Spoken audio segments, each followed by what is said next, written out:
Joany works at the intensive care unit at the local hospital here too, and she's one of the hands of Jesus. I'll open in prayer and then turn it forward in prayer. Thank you, God, for the Missions Expo that we have here and for the many willing contributors. And I pray that you will be with Joany now, and she know your presence and your strength as she gets to talk, and we hear what you have us to hear through her.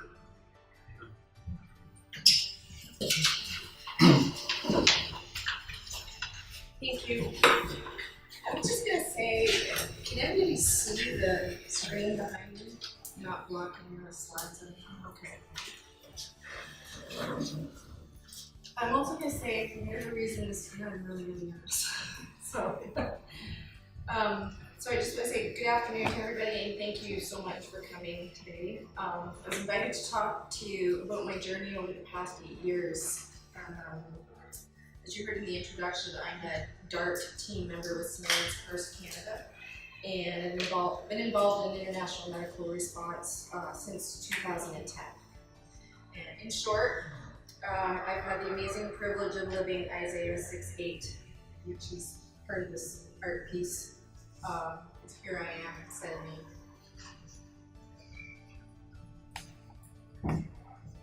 I'm going to preface my presentation with a quote from recently departed Reverend Billy Graham.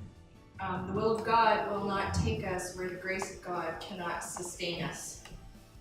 Through my journey, I've been in some profoundly difficult situations, and I've seen levels of human suffering that I did not know existed. And I have always found this quote to be true. God's grace has always sustained me through it.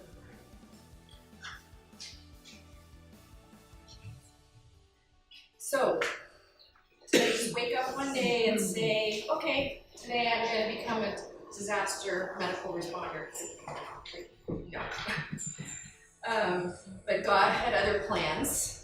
And he definitely placed a call in my life through an event that I had absolutely no control over and nothing to do with. It completely changed the direction of my life, both personally and professionally. On January 12, 2010, at 4:53 p.m. local time, there was a magnitude 7.0 earthquake that rocked the impoverished country of Haiti. The epicenter was 15 miles southwest of the capital of Port-au-Prince, which is home to Cité Soleil.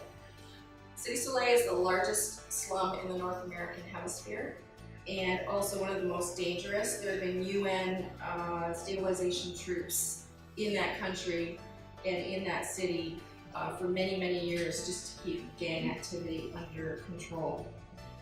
The casualties from that earthquake estimate anywhere from 100,000 to 160,000 dead. 1.5 million were displaced with no water, food, or shelter, or medical care. And hundreds of thousands were injured. The numbers are actually very difficult. There's wide ranges of numbers based on who you talk to. So this was an event in a country I knew very little about. But I found myself unable to stop watching the news. I was 46 years old, happily married with one child in university and 2 teenagers at home. I was working 12-hour shifts as a critical care trauma nurse in London. My mother had just recently died. I had been responsible for her care and was still trying to recover from that, all the while trying to cope with a very strained and difficult relationship with my alcoholic father. Life was very busy, and I certainly would not have chosen this time to start gallivanting around the world doing medical disaster relief. But this was the moment God chose to call me, and he said, it's time. So, much to my husband's dismay, I think, I started looking into how my skills as a trauma nurse can be used to help the injured in Haiti. So I went to Google, like everybody does, and I Googled Christian medical aid, and up popped Samaritan's First Canada. I sent an email, and the rest is history.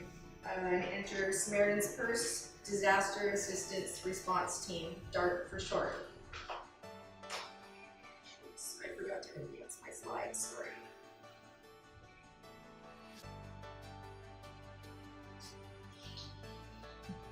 My worldview and understanding of human suffering was very shallow.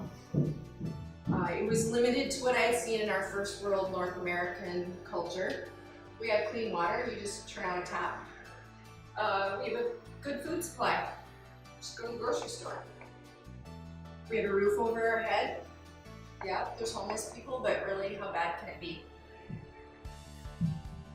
We have health care. When you're sick, you go to your doctor, you go to a hospital. I had no understanding at all that the dead would be abandoned in the streets only to be bulldozed into a mass grave weeks later. That picture on the bottom, I don't know if you can tell what that is. That is a corpse on the streets of Haiti after the earthquake. It didn't occur to me that if you did make it to the hospital, you could die waiting for care, or be left on the floor for days, waiting for surgery to repair your fracture, if you were lucky. Many just had to have amputations and call it a day.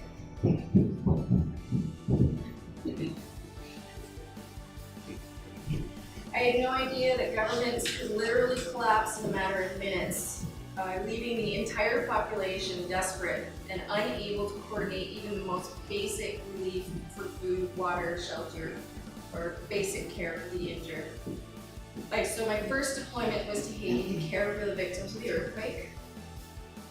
I had absolutely no idea what I was in for, but God did, and at that point, the burden was placed on my heart.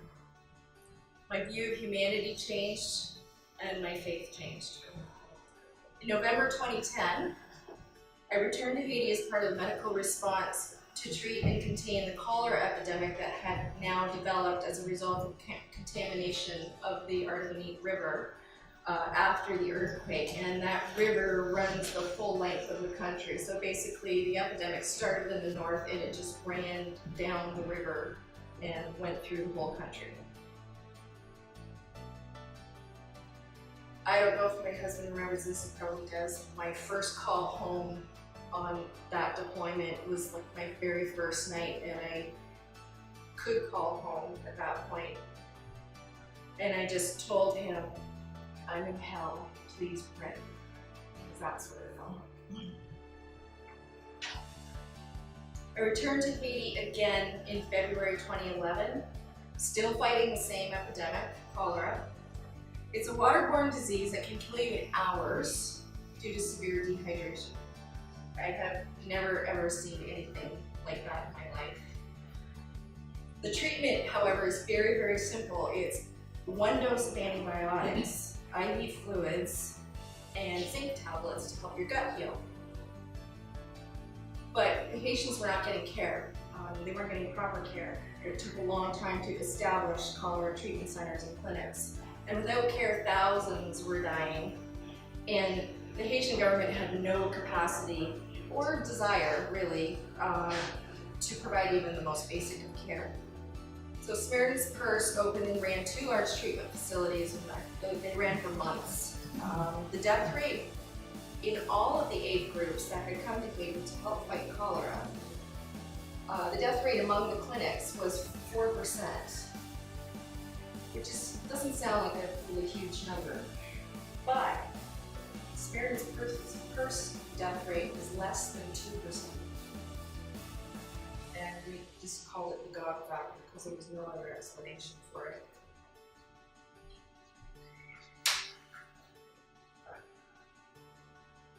So from 2012 to 2014, I was invited to participate in a number of different DART training courses in the US. I'm the little minion in the middle. This was a week-long training course in Anniston, Georgia for Ebola, and we were sent for training with FEMA. So that was a pretty amazing experience to have.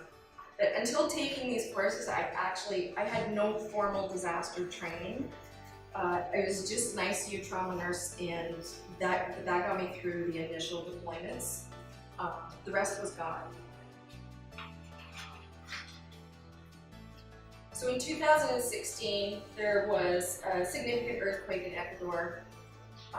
In April, Samaritan's Purse deployed its first surgical emergency field hospital. The hospital was airlifted from Greensboro, North Carolina using a DC-8 cargo plane. It took 5 flights to get all the tents, equipment, and the manpower on the ground to set up the hospital and get it up running. And we were in a field just outside of the town of Joany, which was just northwest of the epicenter of this particular earthquake. So we were living in and operating on patients in tents in the middle of this field. We were just south of the equator, so you can imagine how hot it was. So our staff sleeping quarters, latrines, our showers, and the hospital were all on one site. But with this deployment came a new experience, and that was aftershocks. I experienced 2 while I was there, and I'm going to tell you, it's not a good feeling. So I can just imagine what the citizens of these countries go through when they experience major earthquakes. If the aftershocks make me feel that uncomfortable. When you see the shaking on television, that's an understatement.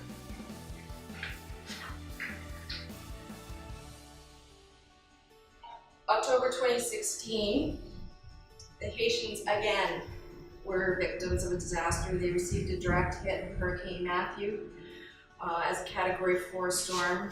The Tiburon Peninsula, which is a little bit of the island that comes out into the ocean, the eye of the storm actually traveled right over that peninsula. Basically, everything was flattened. There was nothing left standing. And again, cholera grew to epidemic numbers because of the flooding that came with the hurricane. This time our field treatment center was set up on a beach. And I was with the last group in, and then we had another secondary storm. And our only road access literally slid off the island into the ocean. So we were stuck on this little bit of the peninsula, and the only way we could get people in or out at that point then was by helicopter. So we were treating cholera patients in tents, again, no shade, drinking desalinated and treated water from the ocean. We were using bucket latrines, and I'll leave that to your imagination, and eating military MREs. It's meals ready to eat. If we were lucky, we'd eat twice a day. But I want you to look at these pictures that I have up. So on the tree to my right, the first one, I took that picture the day I arrived. Like, there was nothing left standing. That's just, it gives you just a very limited idea of what things look like. But for whatever reason, that tree stuck out in my mind, and I took a picture of it. I just think it's very symbolic of the level of devastation. Everything was just stripped clean. But now look at the second one. I don't know if you can tell, that's the same tree. That picture was taken 3 weeks later. I'm told it's an almond tree. And I just wanted to point out that these 2 pictures, the contrast between the 2 of them, is proof positive that no matter how catastrophic the destruction, we have to always remember to look for the hope, beauty, and the resilience of God's creation. I know, beyond a shadow of a doubt, that that tree is still alive now.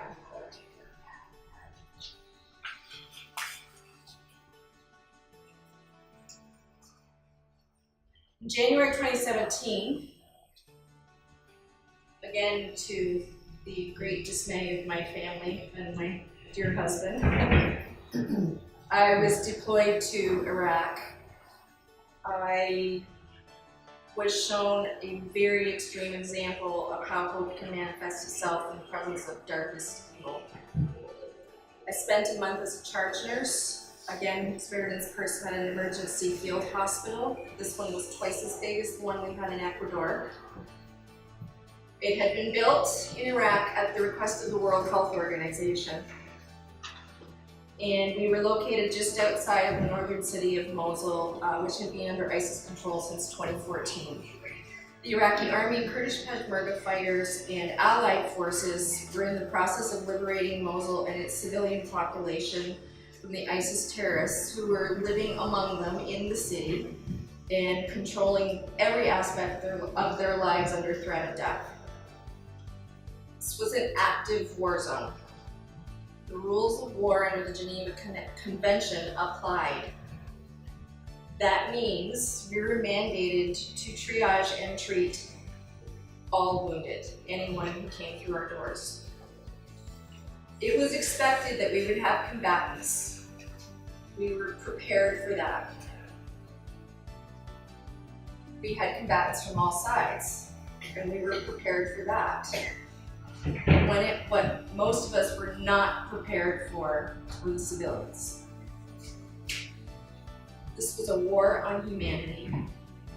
It's been estimated that as many as 935,000 Iraqi civilians were in the direct line of fire during the liberation of Mosul. ISIS didn't just target civilians, they did use them as human shields. I know that's a term you've heard on the news, and I can tell you that it is true. Treating civilian victims is as dark as it gets. They're victims of direct sniper fire, mortar blasts, IEDs that were set as booby traps in their house, suicide vest bombers, car bombers, chemical weapons attacks, and most commonly weaponized drones that would hunt them in public places where families gathered for humanitarian aid.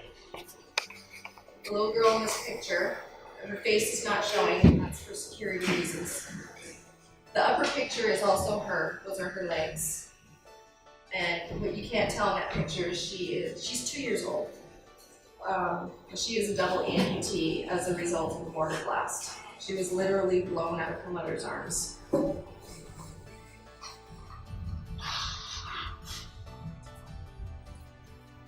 Right. Yeah.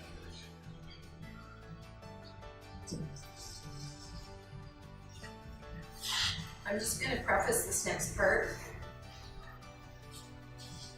It's difficult for me to tell. I've only told this once before. And it's also a little bit graphic, but I need to be graphic in order for you to understand where I'm coming from. So on January 31st, we had a mass trauma call for multiple victims of a drone attack. And this wasn't unusual, it happened almost daily, but we didn't ever get used to it. So as patients arrive at the hospital, go to the next slide.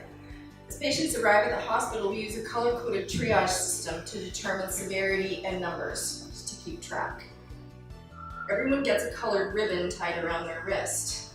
A black ribbon means a black ribbon means dead on arrival or expectant. Expectant patients are still alive. But the severity of their wounds goes beyond our capacity or resources to treat them, and they're expected to die. Patients who are expectant go to what's called the black zone. So that night, our black zone filled up quickly. Among the black ribbons, we had 3 little girls who were triaged as expectant. Their names were Maya, Muna, and Maha. They're 2 sisters and a cousin, all from the same family. Their mother was dead at the scene, their aunt was dead on arrival. All 3 girls had suffered catastrophic head injuries, and without a miracle from God, they were not going to survive. There was nothing that we could do for them. They were expected to die, but we all knew they wouldn't pass away quickly. When someone experiences a head injury, the speed with which you die is highly dependent upon whether or not your skull is intact. When the skull is intact, there's a lot of swelling that happens in the brain. When that swelling happens, the oxygen and blood supply is cut off to the brain, and the brain dies very quickly and shortly after the body. Unfortunately, this was not the case for our 3 little girls. None of them had intact skulls. So that meant there was room for blood to flow freely, and there was room for swelling. And their death would likely be prolonged. It was our policy that no matter what, no one in our hospital died alone. We read scripture to them, we prayed over them, we sang to them, we cried over them, and if we could, we'd hold them.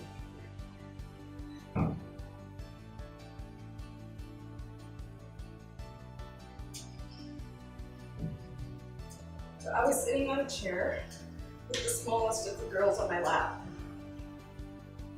She was naked, ice cold, but still breathing. I was doing my best to keep her warm, but she was very, very limp. It was really hard to keep her covered. I just kept pulling her to my tummy to keep her warm. Her head was wrapped in a blood-soaked towel. She had vomited and it was dripping on my shoes. The other 2 little girls had to share a bed because we didn't have enough room, and I had assigned a nurse to each one of them as well. I'm going to tell you, holding those babies while they died was torture. It went against everything I was as a nurse, as a Christian, as a human being. We should have been treating them, not watching them die. And I remember thinking at the time, where is God? In all my years of nursing, that was the most devastating thing I had ever been a part of. I literally did not know what to pray. I hummed the tune, Jesus Loves Me. I couldn't remember the words even, but I just hummed it. And I remember at one point someone pulled up their cell phone and started playing worship music. And the next thing I knew, we were all singing Good, Good Father.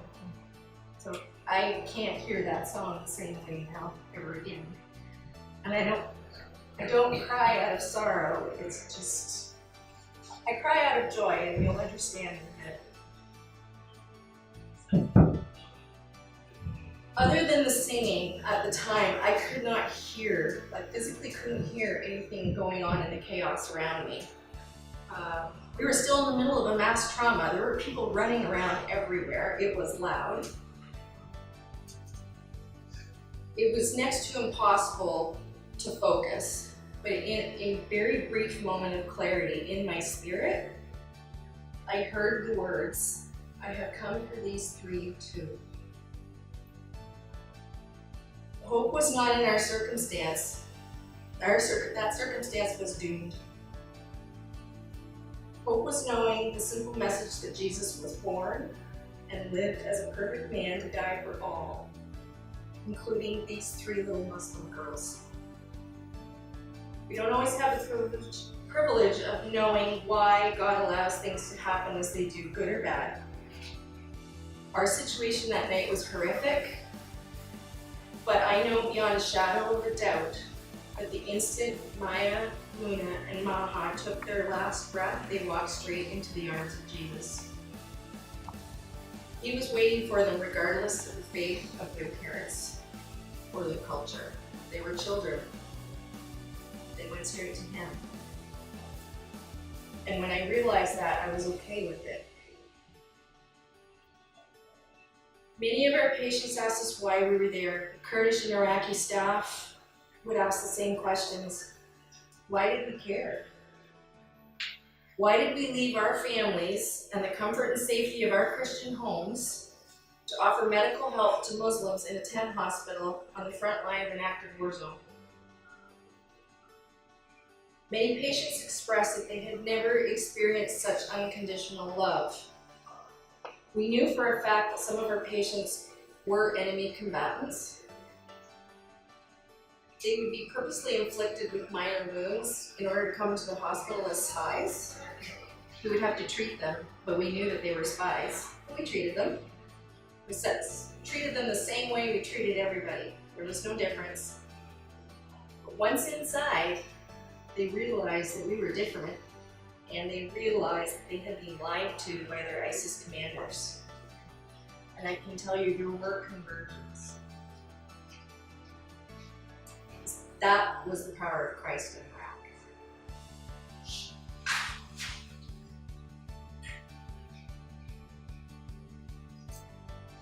So now we come to January of 2018, this past January. And there's yet another humanitarian crisis disaster rapidly developing in Bangladesh. I don't know how many have heard of the Rohingya. It does not make mainstream news, so this might all be new to you. The Rohingya are a Muslim minority, and they've been fleeing ethnic persecution from Myanmar, or in Myanmar.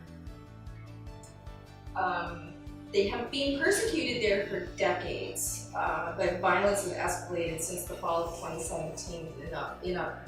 August 25th, the Burmese military began clearance operations, as they call it, in Rohingya villages. There is a faction of Rohingya rebels. They're not very organized, but they have been trying to fight for the rights of the Rohingya in Myanmar for many, many years. And there was an attack on a police outpost in Rakhine State, which is where the majority of the Rohingyas live in Myanmar. And as a result of that, the military started these clearance operations. But the military response has not solely targeted this rebel minority. The UN is currently investigating accusations of ethnic cleansing conducted by the Burmese military. Many Rohingya have fled into Bangladesh, while others have sought refuge in Indonesia, Malaysia, and Thailand. According to the latest figures from International Organization for Migration, 655,000 Rohingya have fled into Bangladesh from Myanmar.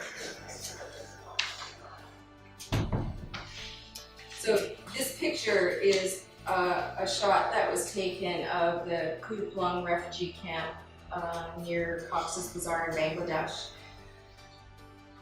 This camp is just over the border from Myanmar into Bangladesh. The core of this camp has been in existence for 20 years. It is in close proximity to another camp called Balukhali. And the two camps combined used to house about 100,000 people. The majority of the 655,000 that have just come from Myanmar in August are now in these two camps.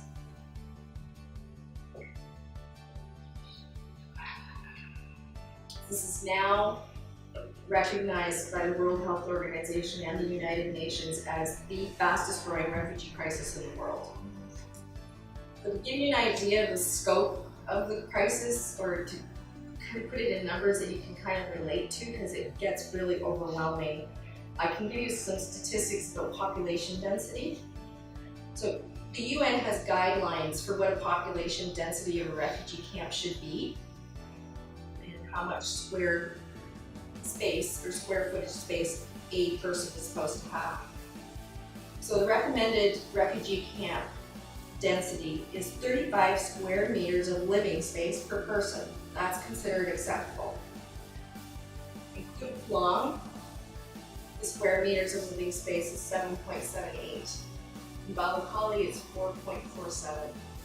So you can imagine how cramped these people are, basically living on top of each other. There's now massive pressure on the host population in the Bangladesh government to provide just basic water, food, shelter, sanitation is almost non-existent, and basic medical care is also very, very difficult to come by. They cannot go home. Their land has been taken and their homes have been burned. And many are reporting mass killings of civilians. They're starting to find some mass graves. Many of the women have been sexually assaulted and or widowed, and the exact number of unaccompanied children is unknown. So illness and disease are rampant. in this kind of environment. And since December, a diphtheria outbreak has been growing. Diphtheria is not something we see here in North America because we have the privilege of vaccinating our children, and it doesn't happen here.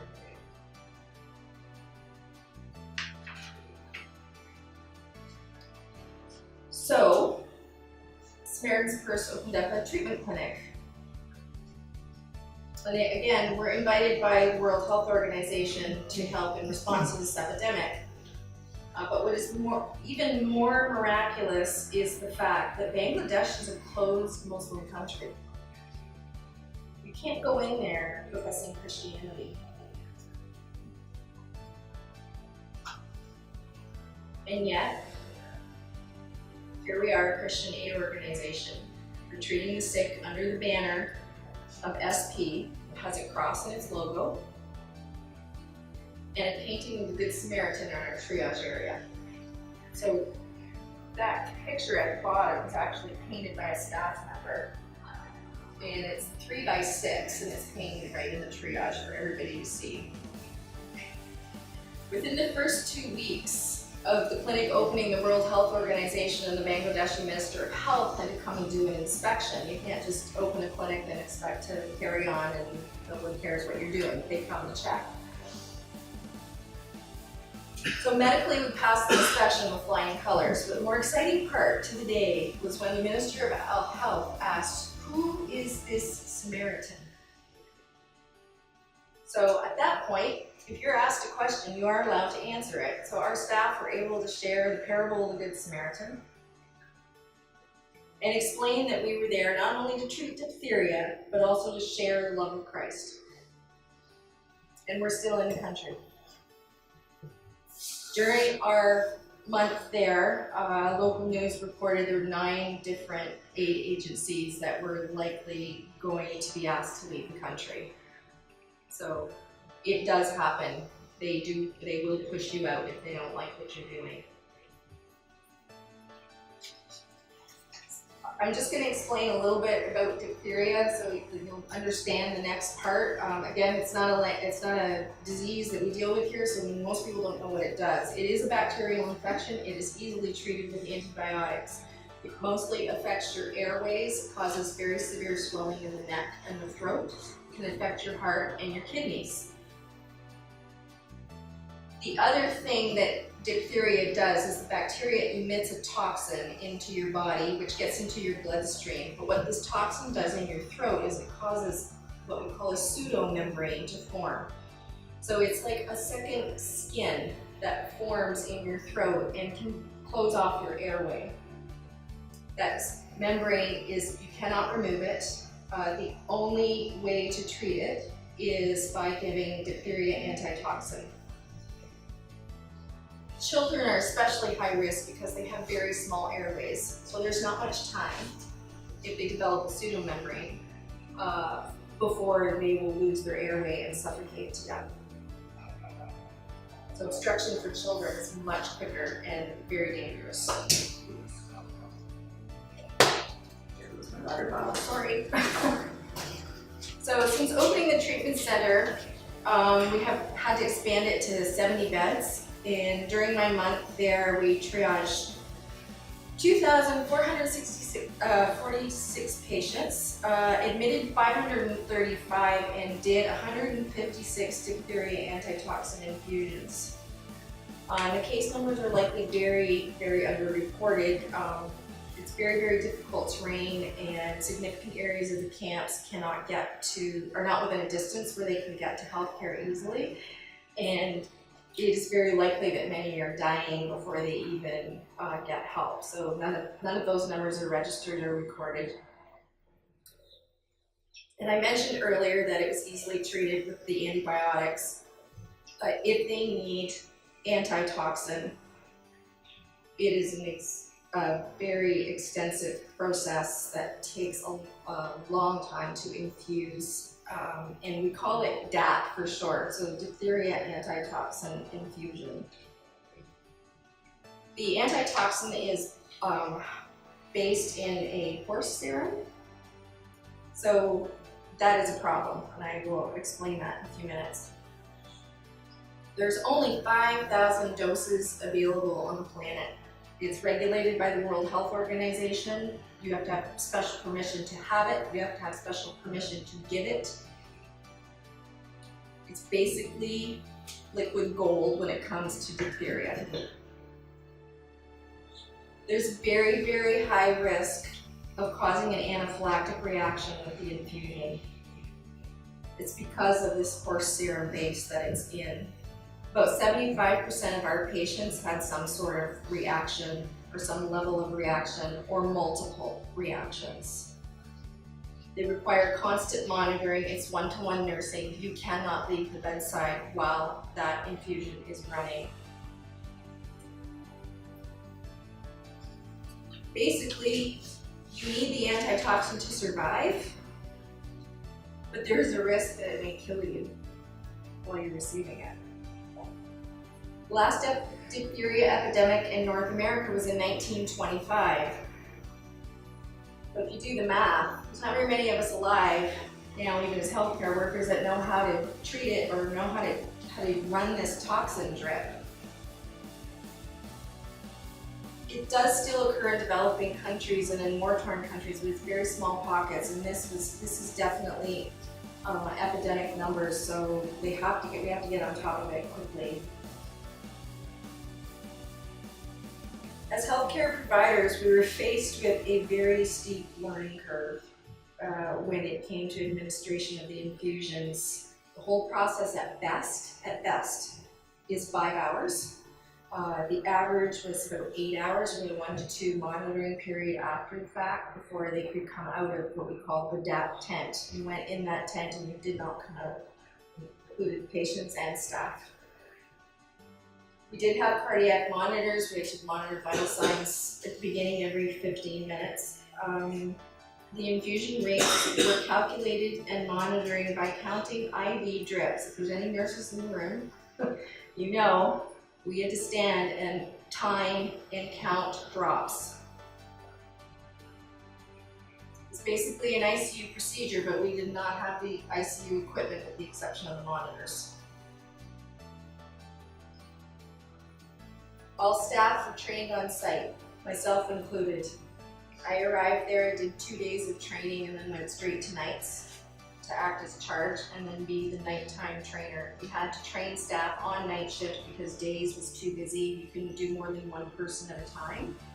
So we ran 24/7, but a lot of the training was done on the night shift.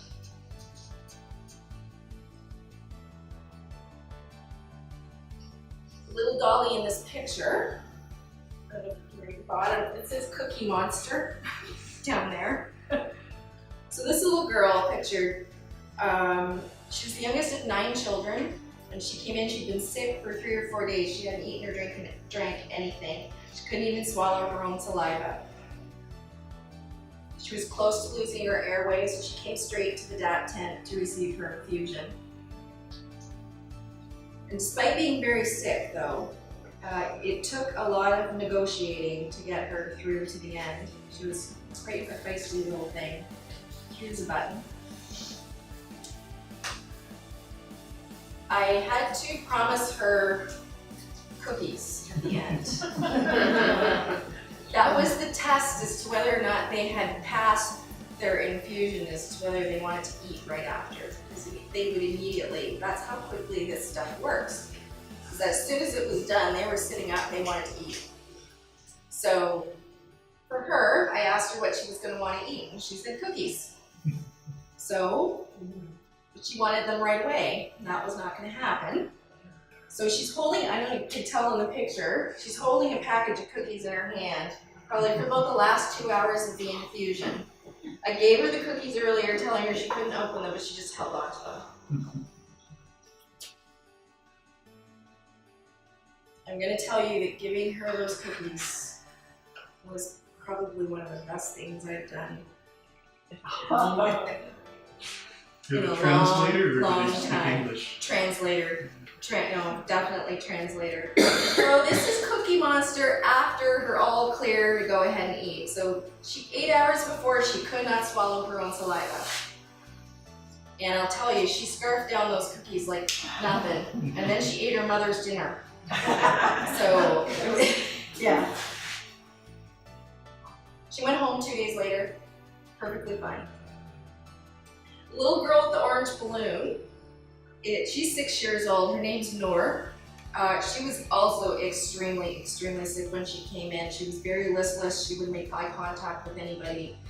When she was in the triage tent, they gave her an orange balloon to hold on to. She would not let go of that balloon the whole time.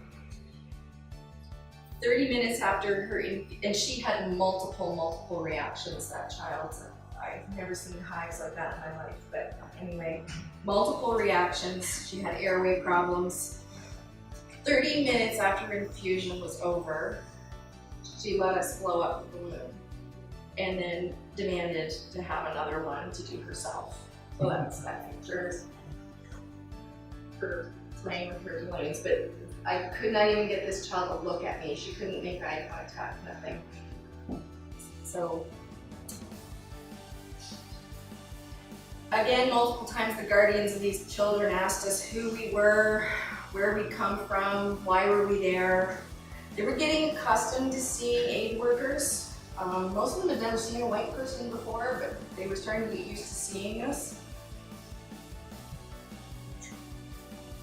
They all said we were different.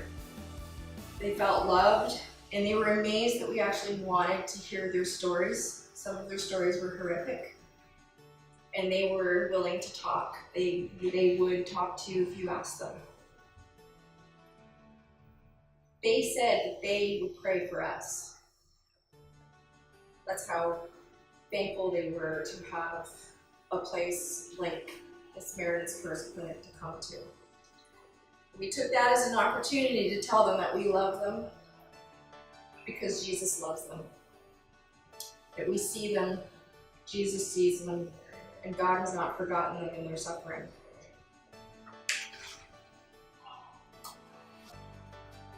Many people have asked me how I do the missions. I've used terms like amazing, beautiful, superhero. But I'm 54 years old. I'm heavier than I should be. I have 3 discs in my back that are about to blow. I am by nature an introvert, and I do not like disorder or chaos. Doing DART responses is physically taxing and anything but orderly. These missions are among the hardest things I have ever done in my life so far. And they're a test every single day that you're on them. These are my shoes. I don't know if you can see the scripture written on the soles. So on those days when I think I'm not going to make it through, I just look at my shoes. The other thing I have from a dear friend is Psalm 91:11, right here, and it doesn't come off. And I can tell you this was a godsend in Iraq.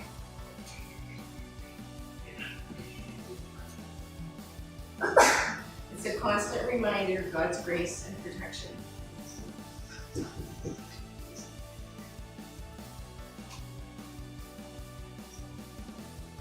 So, not everybody can go. In Matthew 10, Jesus is speaking to the disciples and giving them instructions on how and what they should do and how they should represent him. He's sending them out into the world like the sheep among wolves. In verse 42, however, he's speaking about others who will be supporting their ministry. If you're not called to go, then be the one who supports missions. Educate yourself about what's happening on the planet. You have to know where the help is needed before you can support it. You have to know how to pray and who to pray for. But pray for those who are serving. The first thing I do is text my husband and ask people to pray for specific situations. And I cannot explain to you how uplifting it is to know that people are praying at times when you don't have the words. Pray for your heart to be broken, but know that that's dangerous territory. I have found that the hard way. Do you really want to see the world at the end of your pointing finger? I can tell you from experience that that is something you deal with daily on a mission. And you see the reality of sin and the brokenness that it brings to the world. But never underestimate the importance of a listening ear. It means a lot to us when someone is willing to hear about our experiences and share in our memories.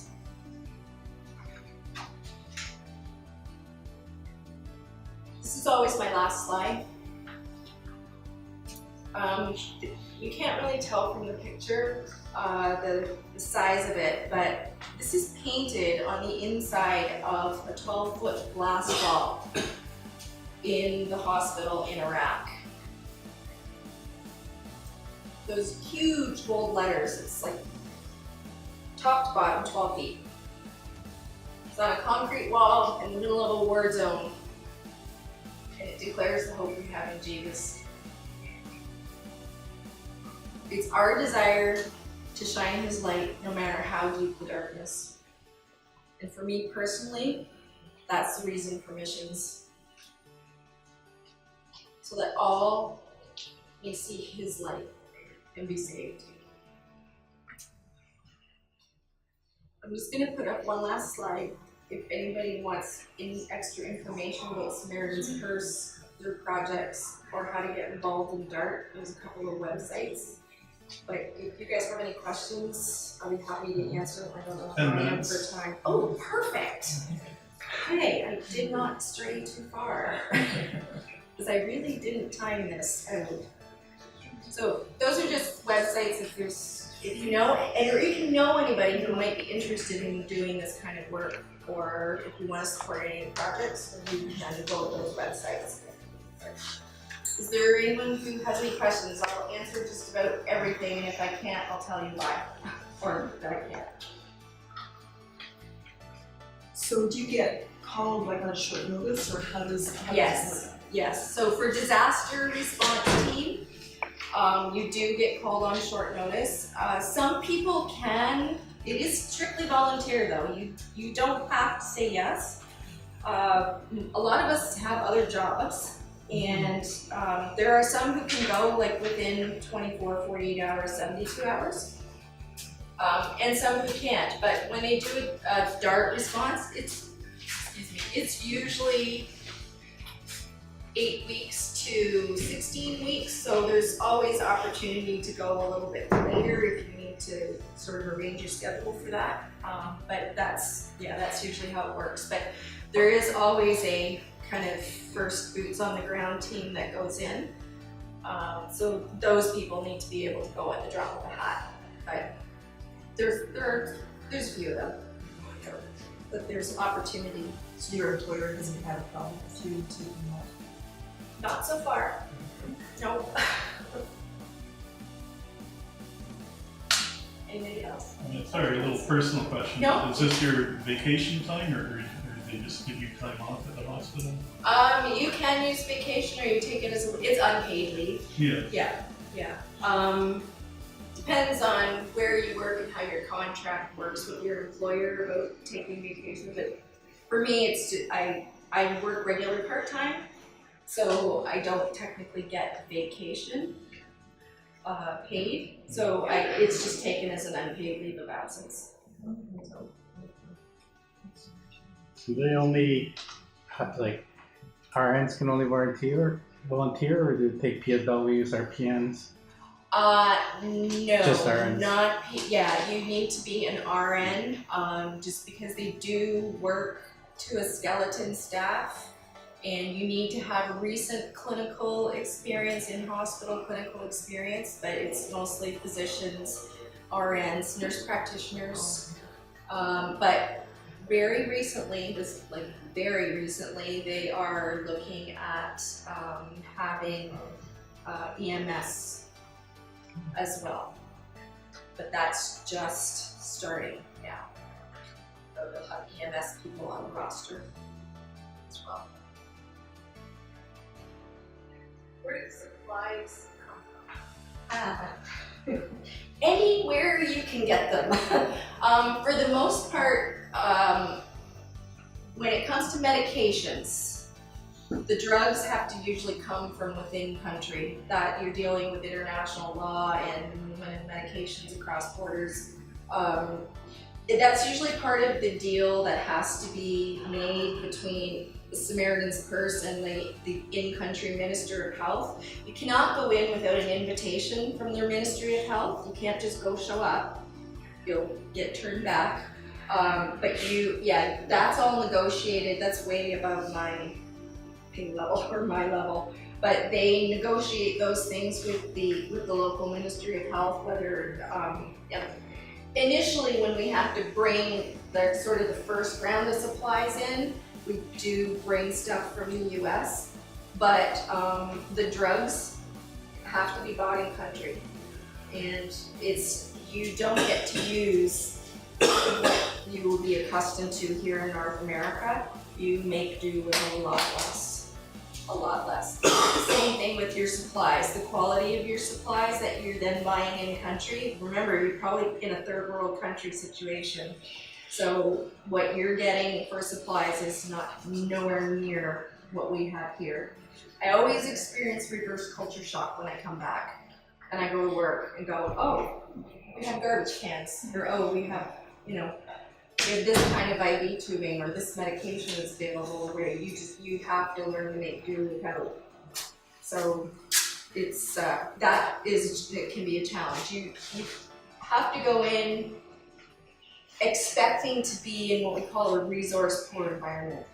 So, they were talking about the oxygen concentrator. This morning in the plenary session, we use those a lot. And I remember in Iraq at one point we had to figure out how to run 3 patients off of 1 concentrator. So if you know how to MacGyver nurse, that is the best way to go. And you learn as you go.